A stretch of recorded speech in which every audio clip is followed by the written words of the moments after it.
completan los interesados en participar.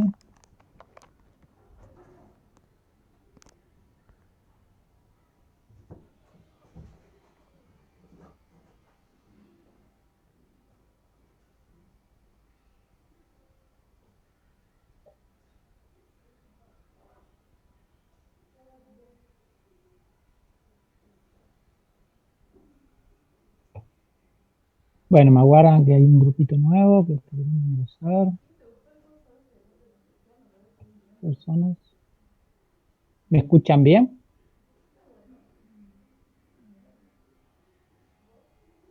¿Se escucha? Sí, profe, se escucha. Sí, se escucha. Bárbaro. Bárbaro.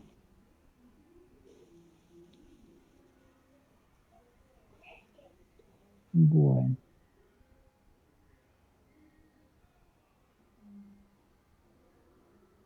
Bueno, me parece que ya la mayoría ha podido ingresar. Por caso después se irán agregando.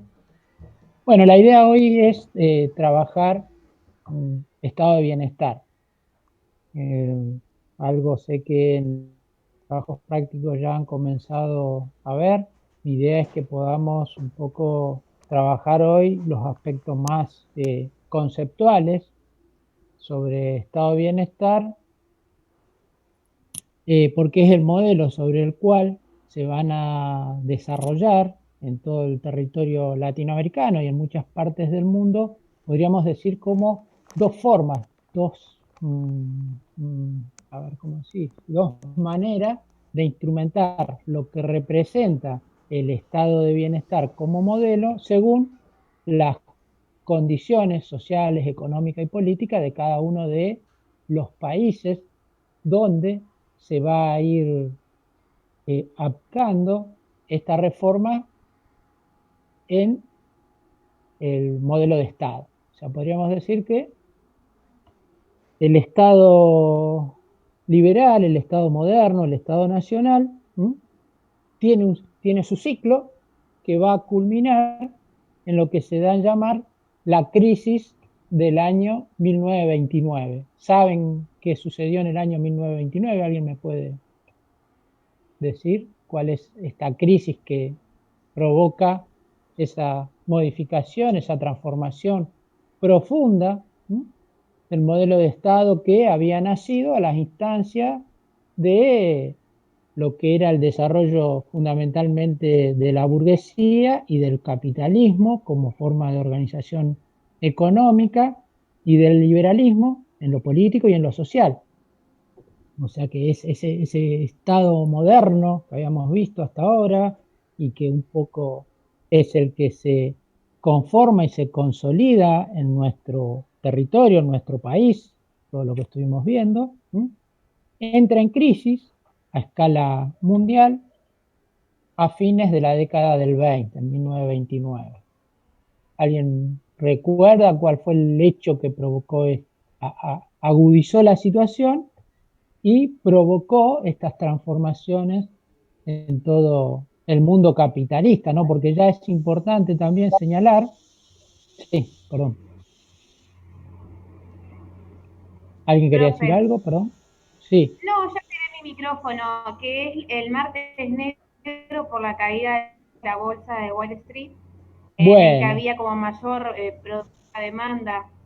bueno, muy bien. O sea, el hecho, para que lo tengan como referencia, se le da a llamar el nombre, bueno, como acá dice, no sé quién habló, creo que era Milagros, eh, cuando al cierre de la bolsa de Wall Street, el martes famoso, eh, provocó una crisis, o sea, provocó una caída de la bolsa, ¿eh?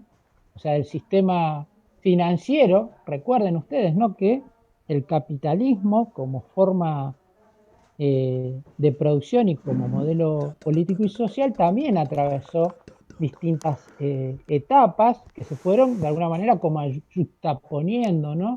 Porque el capitalismo no nace en su forma industrial, que es como nosotros más la vimos, eh, eh, a partir del momento en que se consolidan los estados nacionales, sino que el proceso de construcción del capitalismo y de la clase social que lo sustenta fue un proceso largo, ¿no? Que se inicia a mediados de la Edad Media y culmina, ¿no? Con la imposición digamos, de la ideología y de los valores que imponía esta clase, que era la burguesía, cuando se provoca la Revolución Francesa, ¿no? Bueno, la Revolución Francesa es como el máximo exponente, no quiere decir que sea ese hecho en sí mismo el que provocó este tránsito, pero sí es el que marcó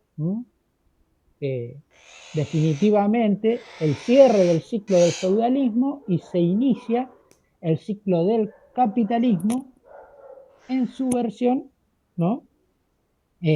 Industrial, como las conocemos, porque podríamos decir que el capitalismo o la burguesía, que es un poco la responsable de imponer esta nueva forma de organización y de producción, primero nace en su forma comercial, luego se desarrolla en su forma, o sea, esos comerciantes acumulan muchas riquezas, empiezan a poder realizar como empréstito, entonces podemos decir que en un segundo momento empieza a cobrar importancia el capitalismo financiero, que de alguna manera se asocia con la nobleza, con la aristocracia, eran acreedores de la aristocracia, de la nobleza, de los señores feudales, y así le empezaron a disputar el poder, ¿no?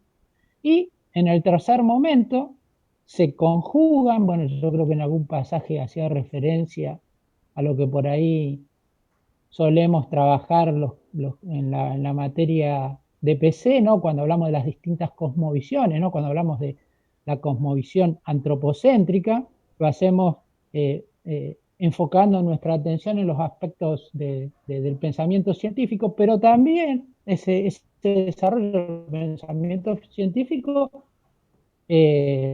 provocó o estaba atravesado por los cambios sociales que se estaban dando, ¿no? Esto también estaba presente. Bueno, ese progreso de la ciencia, que estos sectores lo favorecían de alguna manera, culmina o se termina de asociar en lo que es la máquina de vapor, se fue posible.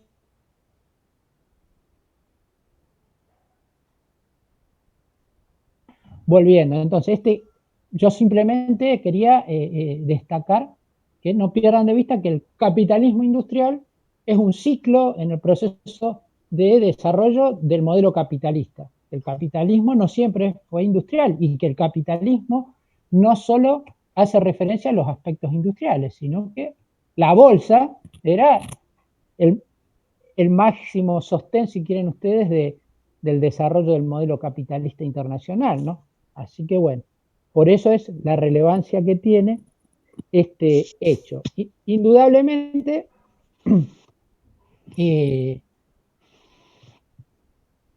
esto aparece siendo en sentido simbólico, ¿no? El hecho que ocasiona la revisión de esa forma de Estado. Por otro lado, es importante que no pierdan de vista que a fines de la primera década del siglo, de la segunda década, perdón, del siglo XX, ocurren en una región del mundo que tenía mucha importancia, cambios políticos y económicos y sociales muy importantes. Concretamente me estoy tratando de referir a una revolución que se realizó en el año 1917. ¿Alguien sabe a qué me estoy refiriendo? ¿Qué revolución es esa? Revolución Rusa. Bueno, ¿y por qué les parece que yo la traigo a consideración en esta instancia que estoy hablando de la crisis del Estado moderno? ¿Por qué les parece? Porque marca otra forma de gobierno, digamos. Bueno, más que de gobierno, de Estado, ¿verdad? De Estado, sí. Bien, exactamente. Eso ya lo vamos a ver y esto lo van a encontrar, si bien no hablando de esta forma de Estado, porque indudablemente no es la que se impuso en nuestro territorio o en gran parte del mundo occidental, sino concretamente estamos hablando de que esta revolución empieza en Rusia y se circunscribe a Rusia, y luego de la Segunda Guerra Mundial se extiende a el este europeo, ¿no? Pero en principio esta revolución que se contrapone al modo de organización capitalista. ¿Por qué? Porque se asienta en una base social totalmente diferente, podríamos decir que es el otro polo, ¿no? O sea, la sociedad capitalista, ¿cuáles son los actores que la constituyen, los actores centrales? ¿Cómo los denominábamos? Burguesía y proletariado. Bárbaro, exacto, muy bien, está. Entonces, podríamos decir que el caso de la Revolución Rusa, ganan, acceden al control del Estado y de la forma de organización social, el proletariado, ¿no? Concretamente la pueden haber leído por ahí, que es la revolución del proletariado. Bueno, ese es un hecho también que no tenemos que dejar de desatender, porque marca como un contrapoder, una contrahegemonía, un ejemplo de organización social totalmente distinto al que proponía el orden capitalista. ¿Está? Eso ya desde 1917 es un dato a considerar. Bien. ¿Qué otros factores concurrieron para generar esta crisis que se ve representada por la caída de la bolsa de Wall Street? Ustedes piensen que si hablamos de la caída de la bolsa de Wall Street, parecería que nos estaríamos refiriendo a qué país. A los Estados Unidos. Bueno, bien, alguno podría suponer que esto sería una crisis de los Estados Unidos. No, en realidad se significa ahí, pero es una crisis del modelo capitalista. O sea, era casi todo el mundo occidental que estaba funcionando según la lógica del modelo capitalista, el que empieza a sufrir una crisis del agotamiento de este modelo de producción y de acumulación de riqueza. Entonces, afecta a todo el mundo capitalista. Bien, entonces, ¿cuáles podrían ser los factores, las causas, yo les decía, que desencadenaron esta crisis y esta reforma del modelo de Estado? En principio... ¿Profe? Sí. No, nada. Sí, no sé qué querías preguntar. No, en verdad, en base a esa pregunta, sí, quería saber si tenía que ver con estas cuestiones de algunas, aparte de esta crisis o esta fisura que comienza a mostrar el sistema capitalista, si no tenía que ver con algunos préstamos que se habían dado en Estados Unidos. Bueno, indudablemente, porque el sistema, o sea, lo que, bien, sí, tal cual, o sea, lo que es la bolsa de valores en realidad es un espacio en el cual vos, yo, el que quiere arriesgar sus ahorros, digo, nosotros no, porque no lo tenemos, porque decir, los grandes capitalistas que cuentan con suma de dinero, lo ponen en la bolsa, en acciones, que esas acciones en qué se convierten, en préstamos para las empresas para que desarrollen su capacidad productiva. Sí, claro, o sea, la caída de la bolsa de Wall Street tiene que ver con que la línea de créditos entró como en una cesación de pago. Ahora ya vamos a ver por qué.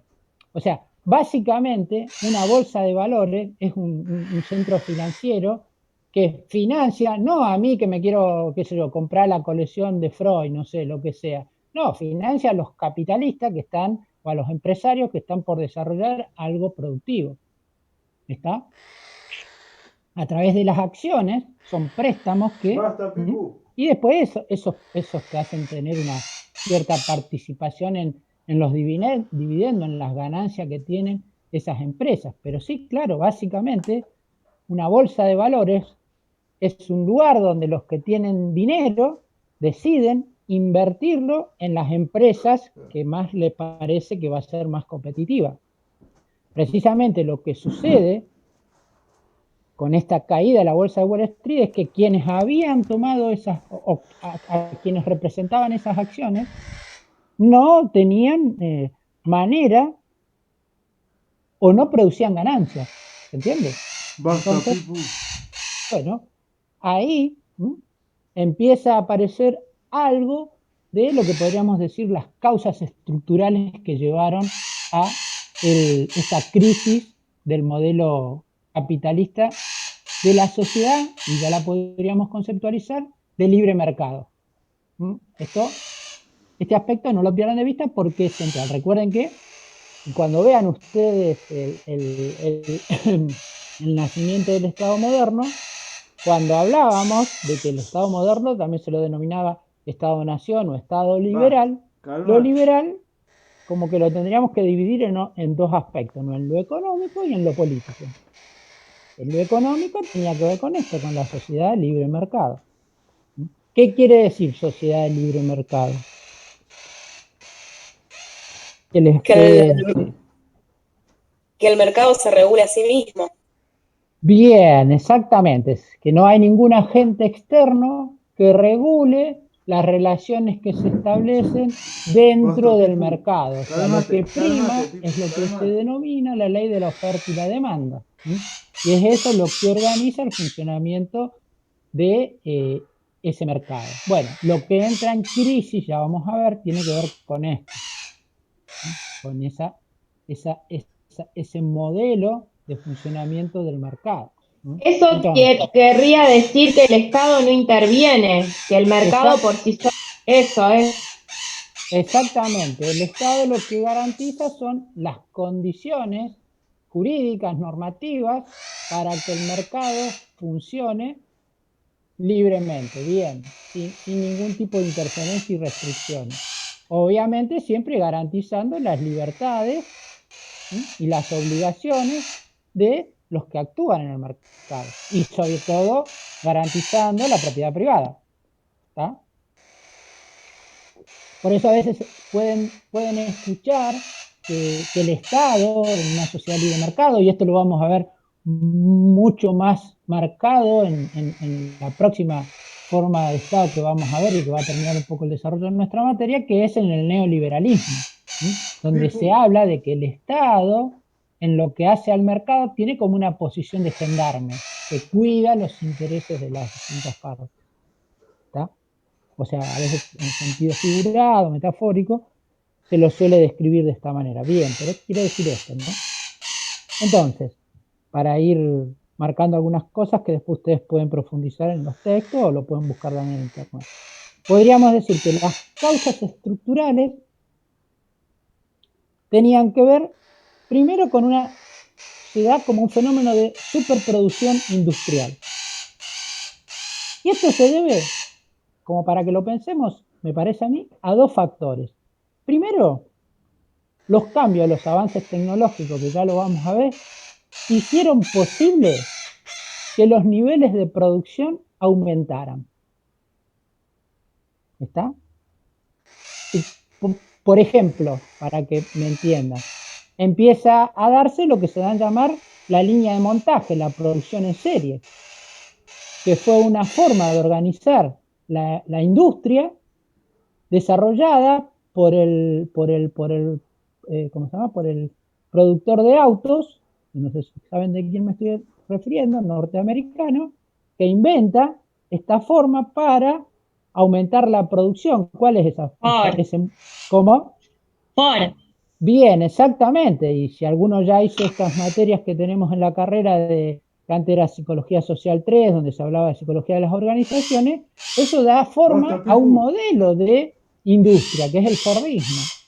Que eso, fundamentalmente, como principal cambio, introduce lo que se llama la línea de montaje, que la mercancía, el producto va circulando por distintas secciones donde los operarios realizan parte del trabajo.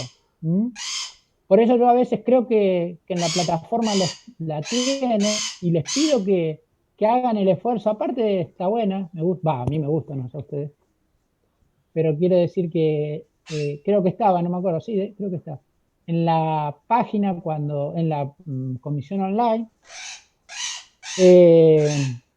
les pongo, o si no lo buscan, el link de la película de Charles Chaplin, Tiempos modernos. Bueno, si ustedes se ponen a mirar esa película tratando de entenderla en la clave de lo que estamos viendo, es genial, puso todo el hombre este en esa película. Realmente no reparó y no se olvidó de detalle. Esa película es como, aparte está hecha con una narrativa muy graciosa, ¿no? Lo cual lo hace más amena, pero bueno, hay que ponerse a tratar de pensarlo conceptualmente, lo que él nos está proponiendo en cada una de sus gags, ¿no? Que va realizando. Pero es tremendo porque es una sátira de la crisis del Estado liberal, del Estado moderno, del Estado-nación. Ahí sinceramente se puede pensar todo lo que vamos a ver en relación a la crisis del Estado liberal, el Estado moderno, los cambios sociales que se estaban produciendo y de alguna manera las transformaciones que se van a venir. Pero sinceramente le digo, si se lo ponen a ver en este sentido, van a encontrar todo, ¿no? Estos aspectos que son relevantes para entender la crisis del modelo de sociedad libre mercado y la reforma que supone el estado de bienestar. Perdón, yo intenté ver la peli desde la página y no, de la página que subió de comunidades, y no se la puede ver. ¿Por qué? No sé, me dice, claro, el link dice como que no está disponible, no, o algo así. Claro, lo que pasa que como son entonces películas, no sé si, ajá. Viste que a veces no, como son películas que tienen propietarios, porque esa no me acuerdo de qué empresa cinematográfica era, a veces le hacen a YouTube que la baje. La busco, la cambio, lo reviso el enlace. Sí, yo como hace un tiempo. Sí. Dale, Igualmente, gracias. les dejo como YouTube. Bueno. Entonces, dos factores, le decía. Uno ya se lo mencioné, que en la película esta lo van a ver, ¿no? Primero esto, que alguien podría decir, bueno, pero ¿por qué usted me dice que el avance tecnológico y los cambios en el modelo de organización de la industria que hacía posible fabricar a mayor escala aparece siendo como un cuello de botella? Por un factor que todavía no estaba desarrollado, que hoy nos parecería naturalmente presente, pero que en esta, para llamarlo de alguna manera, infancia del capitalismo industrial, todavía no está desarrollado, porque el acceso a lo que el capitalismo ofrecía a través de las mercancías no estaba generalizado. ¿Qué quiero decir con esto? Que los productos manufacturados, y pónganselo a pensar quizás en sentido propio, histórico, piensen en sus abuelos, en sus bisabuelos, ¿qué conductas tenían, qué comportamientos sociales tenían respecto del consumo? Y van a ver que no era un consumo de masas o un consumo tan extendido como el que hoy tenemos. Eso iba en contra de esta lógica. O sea, podemos decir, para ponerlo conceptualmente, que el consumo que proponía ese capitalismo era un consumo acotado, elitista, suntuario. O sea, consumir, había quienes consumían, pero era entendido como algo suntuoso, suntuario, no todo. O sea, no había un consumo de masas. ¿Se entiende? O sea, lo que se producía, las mercancías. Además, otra de las cosas que me parece es que, por ejemplo, antes los productos, que he escuchado a mis abuelos también decir, ay, las heladeras Siam antes duraban un montón. Y ahora hasta los productos se hacen con una vida útil más corta. Bueno, eso también. Yo creo que eso tal vez interviene. Sí, tal cual, y eso lo vamos a tratar de conceptualizar, lo que estás diciendo, exactamente, y tiene que ver, es uno de los componentes del modelo de sociedad que surge a partir de la crisis del 30. Por eso digo, el modelo de consumo que tenía la sociedad que está entrando en crisis en la década del 30 era un consumo, como yo les digo, restringido, acotado, elitista, suntuario. no estaba, así no había, todavía no había nacido lo que se da en llamar, que es lo que se va a venir después de la década del 30, la sociedad de consumo, el consumo de masas. Entonces, ¿qué teníamos? Vean, no, porque era contradictorio. Puedo producir más, pero ¿qué me está faltando? ¿Qué necesito para que se aumente la producción? Eso me resulte en ganancia y no que me genere un crack en el modelo productivo. ¿Qué necesito? Demanda. Bien, demanda. Entonces, ¿qué tenían que crear? La necesidad de la gente. Eso después lo vemos. Eso sí, claro. Bien, sí, también, sí. ¿Cómo? Perdón que no escuché. Para que tengan un salario para donde poder gastar después. Bueno, exactamente. Después ya lo vamos a ver, pero le voy tirando datos para que lo piensen. Lo que había que crear era consumidores. Y evidentemente, para que alguien sea consumidor, tiene que tener esto que vos decías. Esto se los voy narrando así, contando así, pero es un poco la idea que después va a proponer un economista, ¿no? Que se llama Keynes. Estos factores que yo les estoy así presentando de esta manera más coloquial, después lo van a buscar en los textos y es un poco lo que dice Keynes, ¿no? Entonces tenemos avance tecnológico que permite producir en menor tiempo mayor cantidad de productos. ¿Qué ocasiona eso? Una sobreproducción. ¿Por qué? Porque había escasez de demanda. Primero, por factores culturales. Culturalmente no estaba arraigado en las sociedades el consumo, porque el consumo, los bienes de consumo, lo que llamaban los bienes manufacturados, no todos accedían. No todos accedían porque no tenían recursos, pero además porque culturalmente, alguien de ustedes dijo que había que crear los consumidores, porque culturalmente no era el patrón que dominaba y que organizaba las sociedades. ¿Se entiende? Entonces, eso ocasionó una de las principales crisis o causas estructurales que provocan este quiebre de ese modelo de sociedad capitalista. Por otro lado, otro factor estructural, entonces sobreproducción, que las relaciones comerciales internacionales estaban basadas en el movimiento de capitales. Ese va a ser otro factor importante. Como causas estructurales. Serían dos aspectos que ya vamos a ver, que este factor, esto de las relaciones comerciales, va a ir provocando. ¿Qué pasa en todo este periodo, en la década del 20, del 30, del 40 a escala mundial? ¿Qué van a acontecer a escala mundial? Y en gran medida lo que se escondía era este aspecto, ¿no? Estas relaciones comerciales basadas en el movimiento de capitales. ¿Qué va a pasar a escala mundial? La guerra. Claro, las dos guerras mundiales. Las dos guerras mundiales. Y las guerras mundiales, ¿por qué eran? Era por esto. Lo que se disputaban, Calmate, Pipo. Digo, más allá sobre qué cosa deplorable la montasen, porque indudablemente se hicieron cosas totalmente repudiables, deplorables, como lo va a hacer el nazismo en la Segunda Guerra Mundial, pero se montaban esos escenarios para garantizar esto, las relaciones comerciales y el movimiento de capitales a escala internacional. Eso ya lo vamos a ver. Esos son los factores estructurales. Bien, después podemos mencionar algunos aspectos coyunturales que tienen que ver con el crack de la bolsa de Wall Street. Por ejemplo, que las estructuras económicas eran deficientes.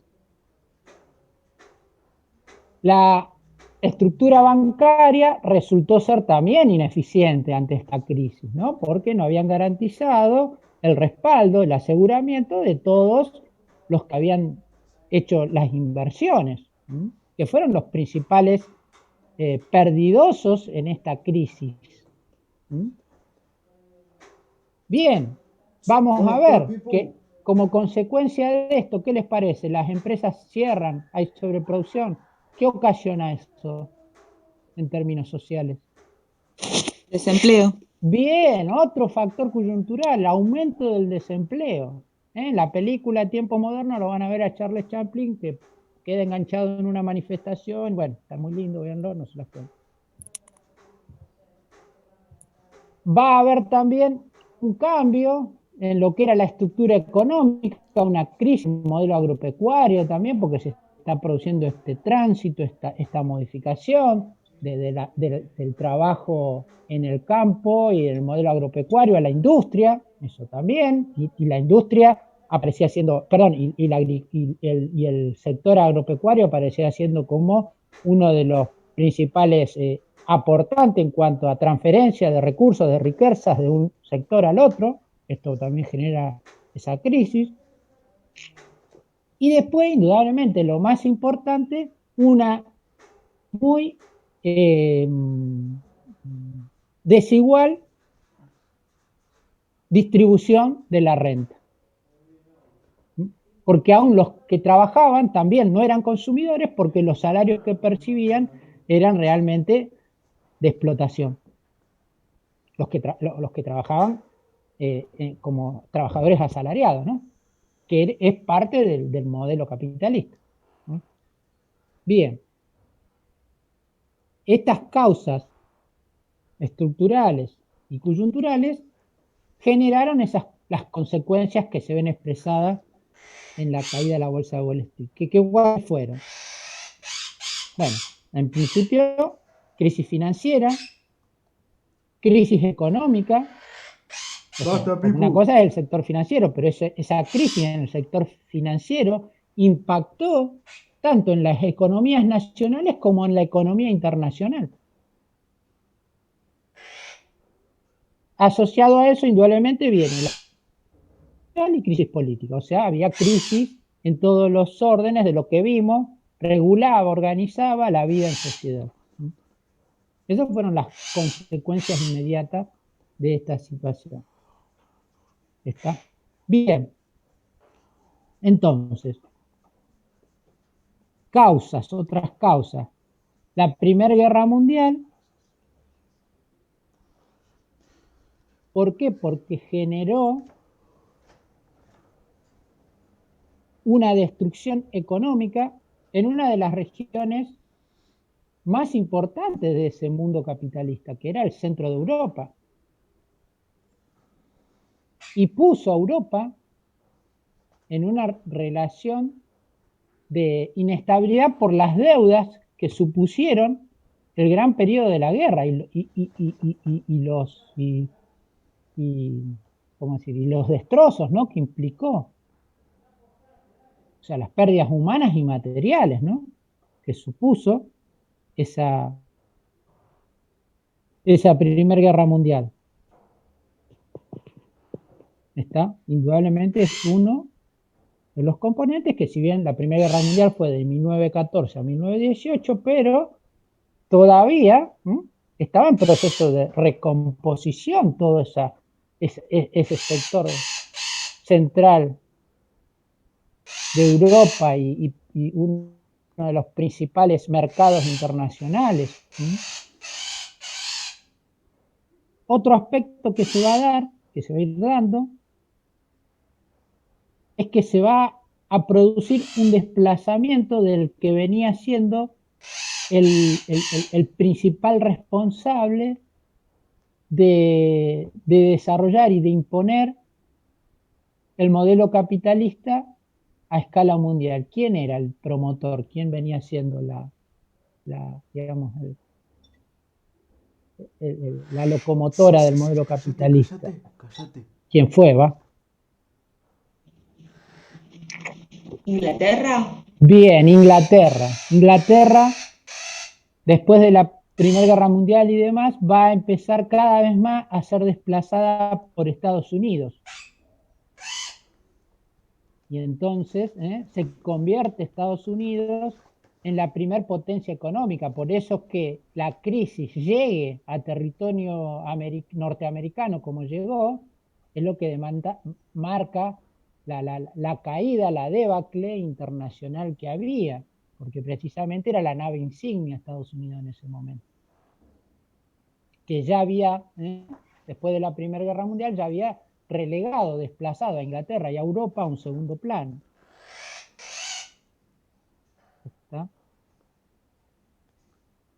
Y que hacía que Europa, en gran medida, dependiera también de la suerte que corría Estados Unidos al ocupar ese lugar. O sea, esta crisis en Estados Unidos agudizó, agravó el proceso de recomposición y de reconstrucción europeo. ¿Mm? O sea, ¿por qué se dio eso? Porque se provoca, vieron que yo hablaba de estas relaciones comerciales internacionales. Bueno, el comercio internacional, cuando se provoca cuando se viene, o sea, se produce esta crisis, pero esta crisis, si bien implosiona con la caída de la bolsa de Wall Street, fue un proceso, ¿no? Como todo hecho histórico, no es que acontece así de repente. Y mucho menos cuando hablamos de estos cambios, ¿no? Bueno, este proceso tiene que ver con el declive comercial que se empezó a evidenciar en la década de 1920. O sea, terminada la Primera Guerra Mundial, se produjo un fuerte descenso del comercio internacional, porque los países que habían participado de la guerra, ¿qué les parece a ustedes que tenían como prioridad?